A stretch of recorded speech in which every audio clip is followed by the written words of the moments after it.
পশ্চিমবঙ্গ পুলিশে যারা মাঠে পাশ করেছেন তাদের সামনে ভাইবা, আর এই ভাইবা যুদ্ধে তোমাদের সবাইকে উত্তীর্ণ হতে হবে। উত্তীর্ণ হতে হলে ভয়, অলসতা এগুলোকে দূরে ঠেলে দিতে হবে। অভিজ্ঞতা নিতে হবে পুরনো যারা চাকরিতে জয়েন করছে তাদের ইন্টারভিউতে কী কী ধরিয়েছে, কীরকম প্রশ্ন করেছে এবং ড্রেস আপ কীরকম হয়। তার সাথে নিজেকে আত্মবিশ্বাস রাখতে হবে। আজকে আমি আমার অভিজ্ঞতা আপনাদের কাছে শেয়ার করব। আপনারা আশা করি এই ছোট্ট অভিজ্ঞতা আপনাদের কাজে লাগবে। নর্মাল ড্রেস আপ, ব্রেসলেট হাতে পরা চলবে না ছেলেদের ক্ষেত্রে। কোনো কালারফুল ড্রেস ব্যবহার করা যাবে না।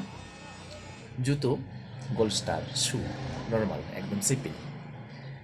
আপনি যদি অনার্স হয়ে থাকেন, গ্রাজুয়েট যদি ফর্ম ফিল আপের সময় দেখিয়ে থাকেন, তাহলে আপনার মেন সাবজেক্ট থেকে প্রশ্ন ধরাতে পারে। সাম্প্রতিক ঘটে যাওয়া ঘটনাগুলি সম্বন্ধে অওয়াকিবহাল থাকতে হবে। তৎসঙ্গে ইতিহাসকে তো না বললে নয়। আপনার সায়েন্স আর্টস যাই বলুন, ইতিহাস থেকে প্রশ্ন আসছেই। ইতিহাসকে একটু নাড়াচাড়া করতে হবে। সায়েন্স থেকে যারা আছো অবশ্যই নিজের প্যাটার্ন থেকেই নিজের সাবজেক্টগুলোকে দেখবেন। যারা আর্টস আছো অবশ্যই নিজের সাবজেক্টগুলো দেখবেন। আমার অভিজ্ঞতা থেকে আমি বলছি, আমাকে কী কী ধরেছে এবার সেটাই বলছি। আমাকে ধরেছে সাম্প্রতিক ঘটনাবলীর বাংলাদেশে 3 বিঘা করিডোরে কে পরিদর্শনে আসে। সেটা হলো 2017 সালের আগের ঘটনা।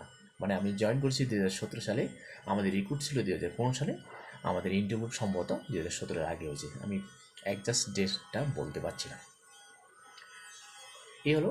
আর আমাকে আমার নিজস্ব সাবজেক্ট বাংলা থেকে ধরেছে সুনীল গঙ্গোপাধ্যায় কে ছিলেন। সঙ্গে ধরেছে একটা ছদ্মনাম, বেঙ্গাচি কার ছদ্মনাম। তার সঙ্গে ইতিহাস থেকে ধরিয়েছে গৌড়ের রাজধানী কী। এবার ভূগোল থেকে ধরেছি উত্তরবঙ্গের নদীগুলোর নামগুলি। একদম সহজ প্রশ্ন। আমি হেসে হেসে সবগুলো প্রশ্নের উত্তর দিয়েছি এবং সব সদস্যের চোখে চোখ রেখে প্রশ্নের উত্তর দেওয়ার চেষ্টা করছি। নিজেকে ঘাবড়ানো হলে চলবে না, নিজেকে আত্মবিশ্বাস, নিজেকে একদম দৃঢ়ভাবে থাকতে হবে।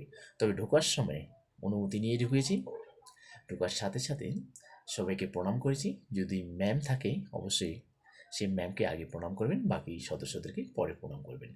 কয়েক সেকেন্ড দাঁড়ানোর পরে যদি বসার অনুমতি দেয় তবে বসবেন, আর যদি বসার অনুমতি না দেয় অবশ্যই বসার অনুমতি নিয়ে চেয়ারে বসবেন। প্রশ্নের সাথে সাথে চোখে চোখে জবাব দেওয়ার চেষ্টা করছি। যে প্রশ্নের উত্তর দিতে পারিনি সে প্রশ্ন মনে নেই, জানা নেই, জেনে নেব, এভাবে উত্তর দিয়েছি। আপনারা কেউ ভুল